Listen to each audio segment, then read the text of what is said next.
Que difícil pregar aqui ao vivo sem você aqui. Eu vou tentar não chorar, hein? Mas não é fácil. Não é fácil. Você faz muita falta. Um domingo como esse, a gente lembra do nosso pastor aqui, trazendo mensagens maravilhosas, a igreja cheia. Ah, como você faz falta. Mas o nosso pastor, muito sabiamente, nos conduziu a, como essa igreja tem feito ao longo dos anos, falar sobre famílias no mês de maio. A gente, na verdade, percebe o quão importante é isso, quando um filósofo como Pondé, numa entrevista, ele diz que tão importante quanto o tempo que as famílias ficam juntas, é também o tempo que elas ficam separadas, baseado ele em como as famílias estão vivendo momentos difíceis nessa quarentena, todo mundo confinado. Então, vai ser realmente muito importante, muito relevante esse mês inteiro nós estarmos aqui, os domingos e quartas-feiras, falando sobre o tema famílias. E para isso eu quero te convidar a abrir sua Bíblia, lá em Gênesis, capítulo 24, versículo 67. Gênesis 24, 67, que diz assim: Isaque conduziu-se até a tenda de Sara, mãe dele, tomou a Rebeca, e essa lhe foi por mulher. Ele a amou assim. Foi Isaque consolado depois da morte de sua mãe. Hoje nós vamos conversar um pouquinho sobre esse personagem tão especial, essa personagem tão especial, esse casal tão especial chamados Isaque e Rebeca. Para você se contextualizar um pouquinho, Gênesis de 24 a 26 está fechando ciclos. Está fechando o ciclo de Sara, como nós lemos aqui, que havia morrido. Vai fechar o ciclo de Abraão. Um pouquinho atrás tinha fechado o ciclo de Ló e sua família. Você conhece bem esse texto. Uma família que não foi capaz de testemunhar em Sodoma e Gomorra, de levar transformação, de levar princípios de Deus. E a Bíblia não fala mais nela, uma família que se perdeu pelo caminho. Daí a gente já pode aprender duas lições rapidinhas do contexto. A primeira é a importância de fechar ciclos, entender que ciclos precisam ser fechados em todas as áreas. Eu, às vezes, aconselhando jovens, moças solteiras, às vezes não casaram até hoje porque ainda não fecharam o ciclo com o ex-namorado, ainda lembram, usam como referência alguém que já passou. Quando a gente pensa em famílias, é importante a gente levar esse aprendizado, é importante fechar ciclos.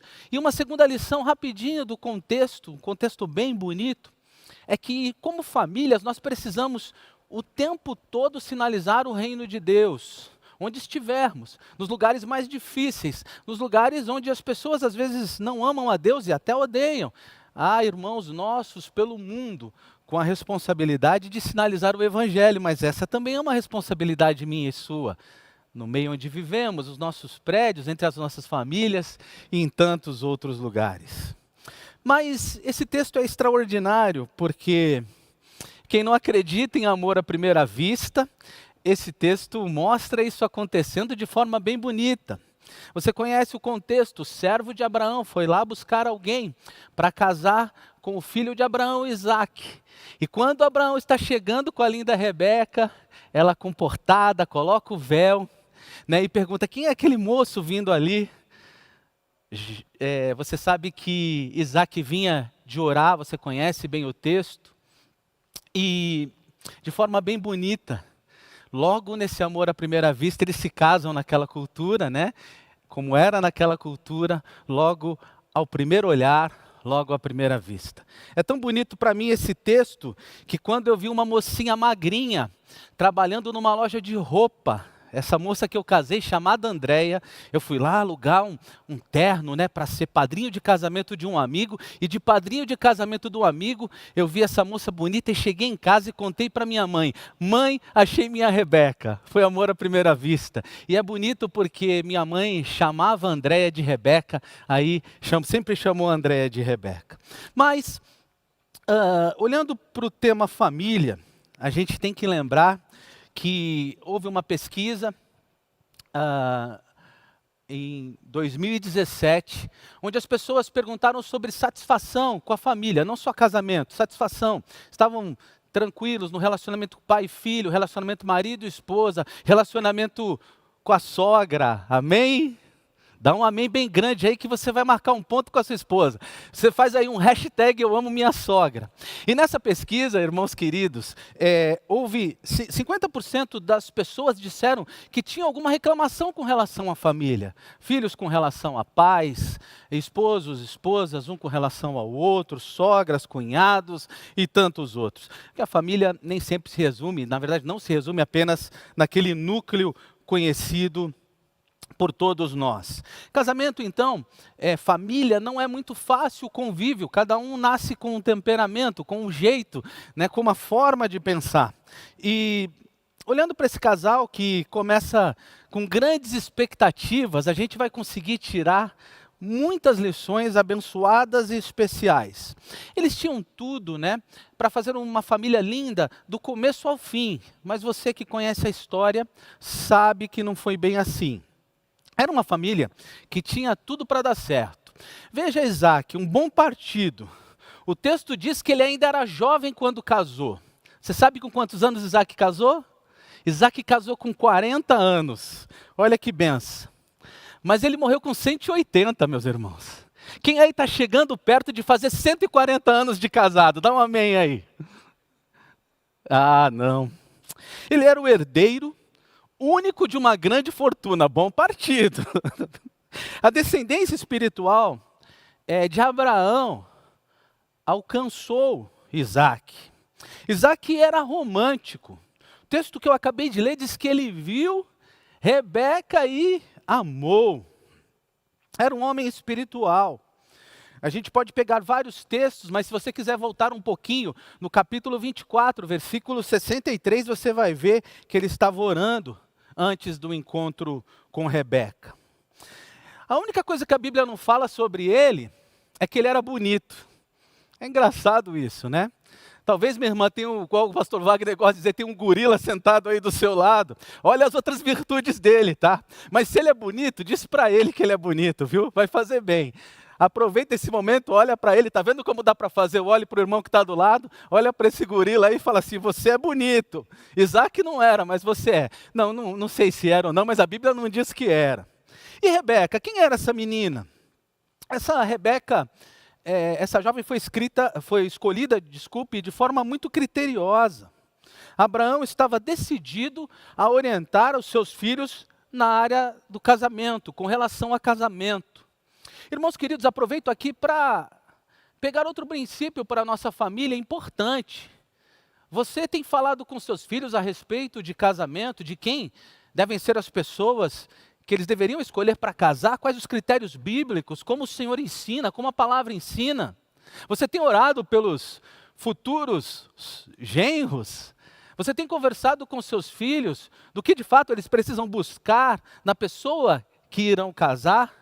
Porque esse mundo pós-moderno está colocando um monte de minhoca aí, desculpa a expressão, desculpa usar aí essa expressão, mas está colocando um monte de dúvida na cabeça dos nossos familiares, tentando ensinar um romantismo, uma ideia a respeito de quem você vai casar, muito equivocada. Mas Abraão procurou o seu servo mais velho, experiente. Esse servo buscou orientação divina, capítulo 24, versos 7 e 14. Se você está com a sua Bíblia aí, você pode conferir. E quem é essa Rebeca que esse servo encontrou? Ela era uma mulher com muitos dotes desejados para a época. Ela era bonita, capítulo 24, versículo 16, trabalhadora, verso 15, prestativa, capítulo 24, verso 20, amada, decidida, recatada, versículo 65. E pode perceber que esse amor perdurou. A gente ainda encontra, né, lá na frente, esse amor desse casal tão lindo. Se você depois quiser conferir, capítulo 26, versículo 8, a gente vai ver essa cumplicidade, né? A gente vai ver eles sendo vistos ainda se acariciando, trocando carinho mesmo, depois de um certo tempo de casados. Então, se você percebe dois jovens assim, você pensa, esse casamento tem tudo para dar certo. Mas como todos nós, como todos os seres humanos, os patriarcas não eram diferentes. Na verdade, é bem legal ver Deus escolhendo pessoas com virtudes e defeitos, famílias com pontos positivos e pontos negativos. Por que é bonito ver isso? Porque Deus escolheu seres humanos para sinalizar o reino dele. Gente que acerta e gente que erra. Gente que e muitas vezes vai marcar golaço e às vezes vai pisar na bola, usando a analogia do futebol. Gente que vai realmente dar grandes exemplos, mas que às vezes vai falhar. Mas Deus não desistiu dos patriarcas e Deus não desistiu da nossa família. E o que nós vamos fazer aqui essa manhã, nessa introdução do mês da família? A gente vai olhar para os erros e acertos desse casal. A gente vai perceber, por exemplo, Isaac decidir não se misturar com povos estranhos, seguir a orientação do pai, acerto. A gente vai perceber, por exemplo, o servo de Isaac buscar, ser o cupido de Isaac, buscar fazer tudo em oração, acerto. A gente vai perceber Isaac recebendo, acolhendo os conselhos do pai. A gente vai perceber Isaac, por exemplo, dos patriarcas, a Bíblia não fala que ele tenha se envolvido com poligamia, ele só teve Rebeca. Abraão teve esse problema, e depois o seu filho Jacó também. Então a gente vê ele, Isaac, um homem fiel, mas ele também erra bastante. E a gente vai olhar para esses acertos e erros e vai aprender aqui algumas coisas importantes para a nossa família, para aplicar em casa, para fazer aí lição de casa. Nenhuma pregação deveria ser feita sem que fosse colocada em prática, já disse certa vez um grande pregador. Então, querido, aperte os cintos e vamos olhar aqui para os defeitos, para os erros e acertos desse patriarca e vamos aprender princípios importantes para lidar com a nossa família. A primeira coisa que a gente percebe em Isaac é que ele era um homem de oração. A Bíblia vai mostrando para a gente Isaac orando em vários momentos da sua vida. Oração para ele era um estilo de vida, o verso 63, capítulo 25, versos 21, 26. Ele ora, por exemplo, por sua esposa, que era estéril, pela sua geração, pela sua descendência. Ele era alguém que buscava Deus em todas as coisas. Ele entendia oração como um pilar importante para a sua família. Ele entendia que não podia viver sem orar, não podia caminhar sem orar, não podia decidir sem orar. A gente percebe Isaac em vários momentos, orando, falando com Deus, buscando a vontade de Deus.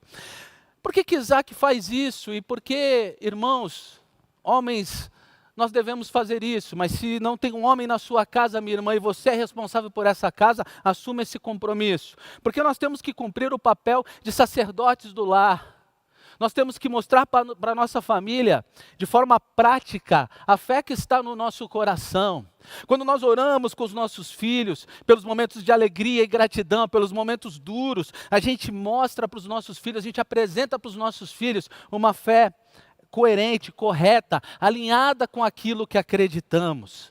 Não é uma oração de almoço, uma oração de café da manhã, viu, meus irmãos? É reunir a família para colocar questões diante de Deus. Orar com a família é importante para ensinar também os seus filhos a prática da oração. Ensinar os seus filhos sobre o relacionamento com Deus através de oração.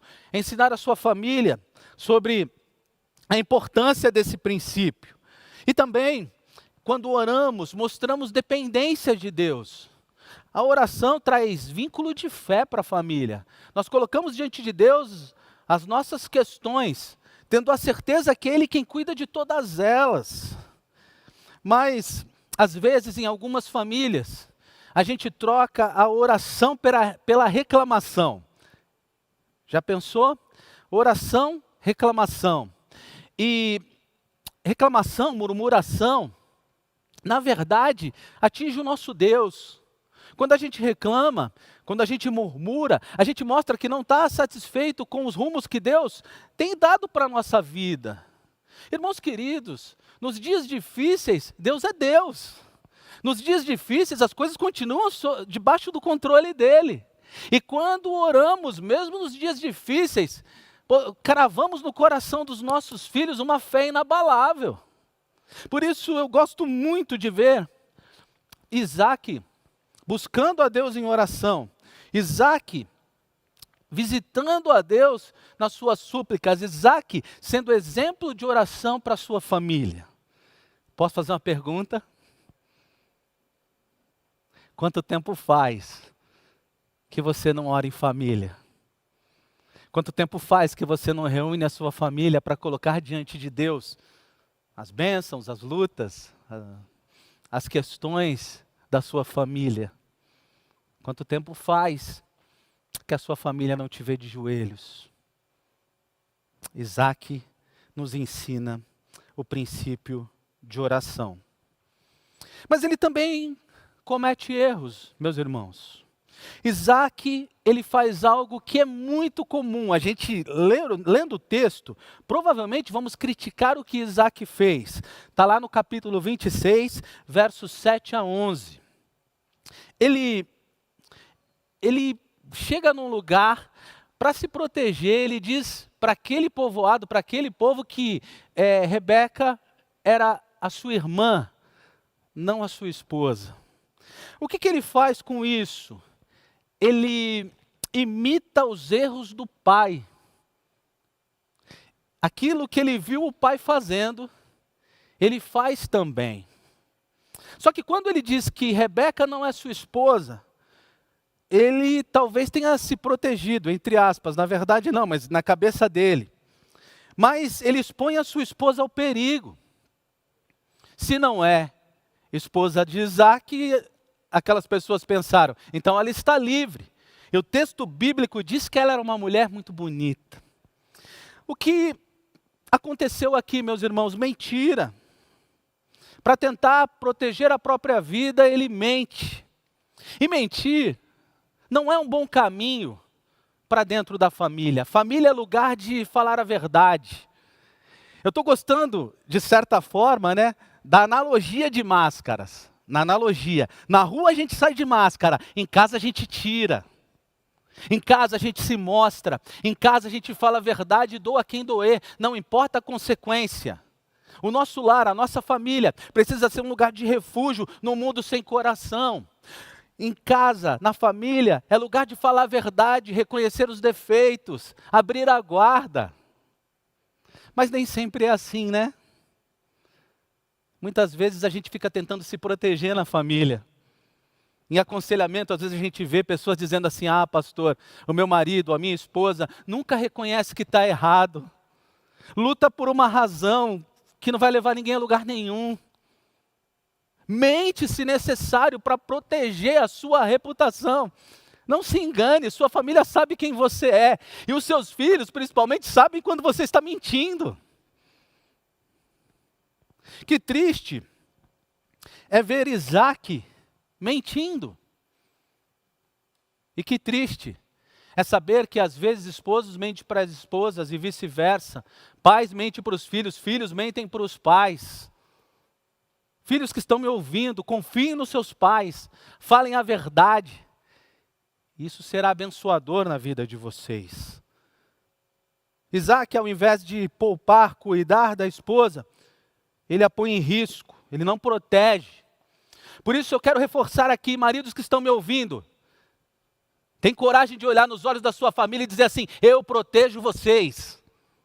Eu estou aqui, na linha de frente, na linha de batalha para proteger vocês.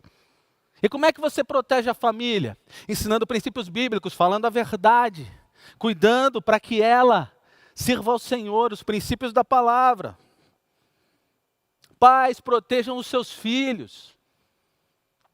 Posso fazer uma pergunta? Qual foi a última vez que você acessou o celular do seu filho?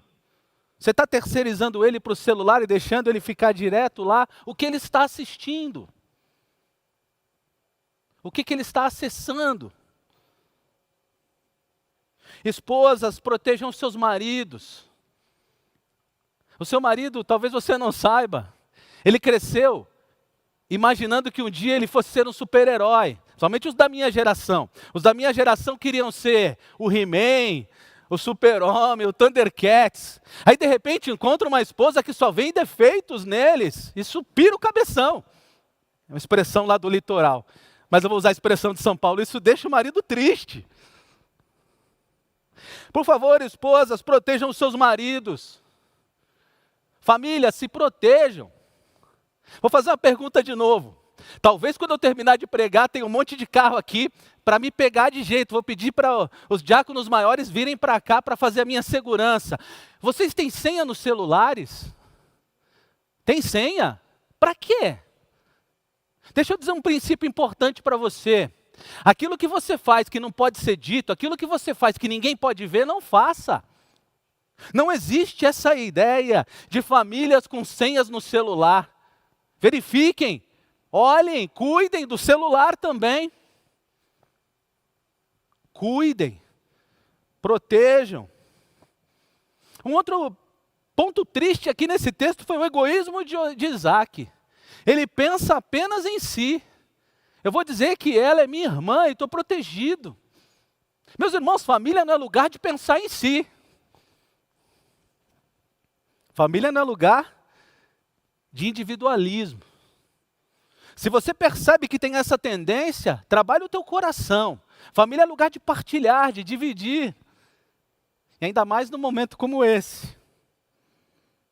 Mas o mais triste que acontece nesse texto é que, a partir desse versículo, lá capítulo 26, 7 a 11, você não vê em momento mais nenhum na Bíblia diálogo entre Rebeca e Isaac.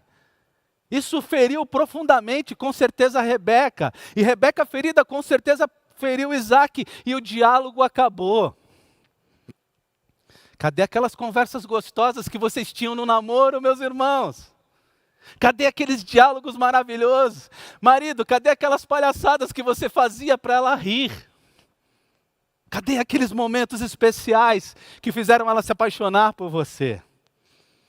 Essa família, ela comete erros sim, para a gente aprender com eles. Mas ainda o pior erro para mim, eu falei no início e volto ele agora. Imitar os erros do pai. Às vezes, meus irmãos, nós achamos que temos que conduzir a família segundo o modelo que recebemos. E quem recebeu muita cobrança, cobra demais. Quem recebeu liberdade demais, dá liberdade demais. E tantas outras coisas. Olha, meus irmãos, não é para imitar a educação que recebemos, é para fazer o que a Bíblia ensina a respeito de filhos, a respeito de casamento. Meu pai era assim, minha mãe era assim. É uma boa desculpa, mas não vale. Ah, eu faço isso porque eu tive isso. Não vale. Repetir os erros que cometeram com você não vai abençoar sua família. Não vai trazer benefício algum. Não vai ser bênção para a vida de vocês. Por isso, cada vez que você for agir como marido, como pai, pergunte-se, por que estou fazendo assim? Se você perceber que está repetindo alguma coisa, é porque fizeram com você, esse não é um bom caminho. Mude isso e conduza a sua família pelos princípios da palavra. Um outro erro na família de Isaac e Rebeca, eles começaram a semear competição e ódio no coração dos filhos. Capítulo 27, versos 5 a 8. E é bem triste isso daqui. Eu fui pastor em Guarujá e eu conheci um casal que dizia assim, essa filha é minha, aquela filha é a tua. Eles eram pais de duas meninas, então diziam, essa aqui é a minha menina, aquela é a tua menina. E a competição entre aquelas irmãs, que hoje já são jovens, eu conheci na infância, é a coisa mais triste que se pode ver. Eles fizeram os filhos competiram com outro, e a gente às vezes faz isso sem perceber, os comparando. Cada um tem o seu jeito, o seu perfil, as suas habilidades. Cada um tem o seu temperamento. Mas eles semearam ciúmes, inveja, disputa e competição. Em vez de ensinar os filhos a serem amigos. Rebeca chega ao cúmulo de ensinar o filho a mentir. Que triste. Esaú passa a nutrir ódio pelo irmão e deseja a sua morte. Promete matá-lo. Jacó, onde está o que eu disse? Capítulo 27, versículos 34, 36 e 41. Jacó precisa fugir de casa para salvar a vida. Esaú, para se vingar do pai, pune-se a si mesmo. Já viu gente, já viu filho que está magoado com o pai e faz coisa errada com a própria vida? Isso já aconteceu com você? Isso já aconteceu comigo quando eu era filho? Já. Eu já saí de casa quando eu era adolescente, eu não era cristão, tentando punir meus pais, punindo a mim mesmo. 2 dias depois eu estava de volta, mãe, pai, socorro. Mas é triste ver isso acontecer, porque tudo isso só trouxe amargura para os pais, porque nós pais às vezes esquecemos que estamos plantando e vamos colher. Por isso temos que investir muito nesse plantio, que é a nossa família. Porque colheremos. Chegará o dia das respostas virem, das sementes que a gente plantou, trazer frutos. E que frutos você colherá na sua família? Que frutos? Os filhos que deveriam dar alegria para os pais, eles acabam tendo uma inimizade terrível. Eles acabam trazendo para os pais muita tristeza e dor. Ao invés de eles serem amigos, eles viram inimigos. E tomam muitas decisões equivocadas a partir disso. Um despreza a primogenitura, que é Esaú, fere os pais fazendo casamento misto. O outro vira um traiçoeiro, enganador, ardiloso. E não foram disciplinados. Por isso, caminharam nessa direção. A minha avó, por parte de mãe, sempre que ela me disciplinava, ela olhava nos meus olhos e dizia assim, é de pequenininho que se entorta o pepino. Eu nunca tentei entortar um pepino, viu gente? Mas eu sei o que ela estava querendo me dizer. Que pecados se corrigem na infância, desvios de caráter se corrigem na infância. E para isso, precisamos estar atentos às ações dos nossos filhos. Fingir que não vê, deixar para lá, só vai trazer frutos complicados no futuro. Em vez de serem corrigidos, eles foram estimulados. E às vezes, meus irmãos, desculpa ser tão contundente, às vezes nossos filhos são estimulados a pecar olhando para os nossos pecados. Nós somos os modelos em nossas casas. E precisamos de fato agir como pregamos. Eu gosto da frase de um capitão que conduziu meu curso de cabo no exército. Ele dizia assim, a frase não é dele, eu não lembro o autor da frase, mas ele dizia a frase, ele usava a frase. Aquilo que você faz soa tão alto que o que você diz, ninguém escuta. O que um conselheiro bíblico faria com aquela família? Vamos trazer para nós. Ele sentaria com aquelas pessoas, apontaria os erros. Para consertar é preciso reconhecimento. E levaria aquela família a se perdoar. E levaria aquela família a um princípio que está faltando dentro de muitas famílias. O princípio do perdão. O princípio de olhar nos olhos e dizer assim, eu tenho falhado com você, me perdoa. Como o pastor Wagner ensina sempre aqui, dá nome ao pecado. Qual é a falha que você tem cometido? Eu lembro uma vez fazendo um aconselhamento, um rapaz falou assim, pastor, eu queria ser o senhor. Eu falei, por quê? Tudo que o senhor fala, minha mulher dá razão. Ela confia mais no senhor do que em mim. Eu falei, misericórdia. Às vezes, a gente vai falhando com o outro, ferindo o outro, e precisamos reconhecer e pedir perdão. Um conselheiro bíblico reuniria aquela família e diria algumas coisas. Por exemplo, ele diria a Isaac, você começou muito bem, você é um grande homem, mas você terminou envergonhado. Você é um grande empresário, um homem rico, mas um marido descuidado, um pai parcial. Isaac, você precisa consertar sua vida, reconhecer os seus erros e resolver essas questões, perdoando e sendo perdoado. Isaac, você é omisso. Você sabia que Deus tinha prometido que o maior serviria ao menor, porque você não conversou, não ensinou isso para os seus filhos. A Rebeca, um conselheiro diria: Rebeca, você perdeu seu filho predileto, você perdeu o respeito de Esaú, você traiu seu marido e não levou Deus a sério. Você não confiou que Deus resolveria as coisas, Rebeca. Você armou uma guerra dentro da sua casa, com mentiras e conspirações. Rebeca, arrependa-se do seu pecado. Confesse o seu pecado e acerte as coisas com a sua família.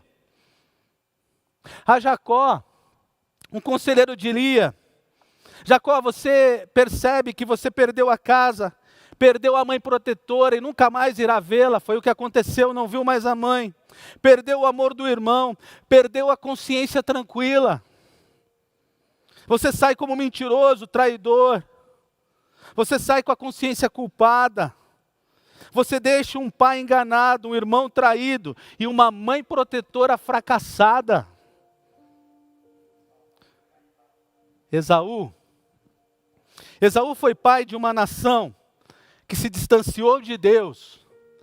A Esaú, um conselheiro diria: Esaú, você desprezou as coisas espirituais, você vendeu a sua primogenitura, você trocou por um prato de lentilhas, você foi imediatista, você não confiou em Deus. Arrependa-se do teu pecado, Esaú. O texto bíblico diz, Esaú, que você quer se vingar, e a vingança não é um caminho.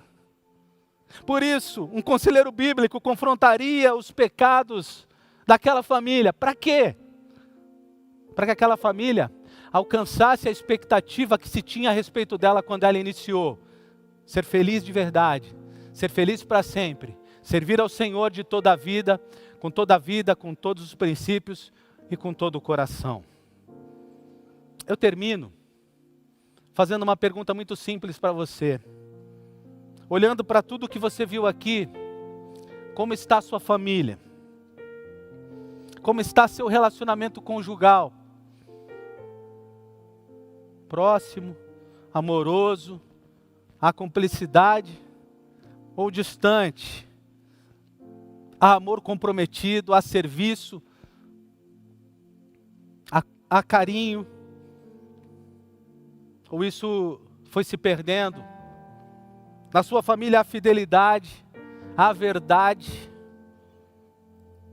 ou há brigas, mágoas e tristezas dentro do seu lar? Como seus filhos se relacionam? Eles são amigos? Você os trata de forma justa, parcial ou imparcial? Como está a comunicação dentro da sua casa? Como está a reverência com as coisas de Deus? E por que eu pergunto tudo isso? Porque eu tenho certeza, porque somos pecadores, você e eu, que alguns pecados que eu citei aqui nesses personagens podem ser encontrados na sua casa e infelizmente na minha. Eu disse tudo isso para que você se corrija e não tenha o fim dessa família. Os irmãos Jacó e Esaú fazem as pazes 20 anos depois, mas Rebeca já havia morrido sem ver isso. E Abraão era muito idoso para poder acompanhar as bênçãos que poderia ter alcançado aquela família. Eu termino te perguntando o seguinte: não sei, mas quais as áreas que precisam ser corrigidas aí dentro da sua família? Quais as áreas precisam ser acertadas? Onde é que você precisa reconhecer e pedir que o Senhor coloque a mão para que a bênção dele chegue? Quero orar pela sua família. Se você se sentir bem, se você achar legal, fica de joelho aí na tua casa, de mãos dadas com os seus. Se você quiser, fica de pé, abraça a tua família. Abraça a tua família e vamos colocá-la diante de Deus. Obrigado, Senhor, pela oportunidade de chegar na casa dos meus irmãos. Pela tua palavra, que não esconde os erros dos heróis dela. Mostra aqui claramente onde falhou Rebeca, onde falhou Isaac, onde falhou Abraão, onde falhou Esaú, onde falhou Jacó. Mas mais do que isso, mostra onde temos falhado. Quando olhamos para esses personagens, também percebemos onde podemos melhorar, onde podemos de fato alinhar as coisas ao teu coração e à tua palavra e fazer da nossa família uma família muito abençoada. Pai, que hoje, pela tua palavra e pelo teu Espírito visitando as famílias, seja um dia de renovação de votos. Votos de esposo, esposa, filhos, pais. Que o Senhor, que é poderoso para fazer novo todas as coisas, possa tocar nas famílias e abençoá-las de uma forma inesquecível. Que esse dia em que o culto aconteceu no lar, e que falamos de família, e que foram tocados pela tua palavra, possa estar marcado no calendário da vida deles como um dia de renovo, pelo teu poder, pelo teu Espírito, pela tua força. E que o Senhor faça grandes milagres na família hoje. É o que eu oro, peço e agradeço no nome de Jesus. Amém, meus irmãos. Amém.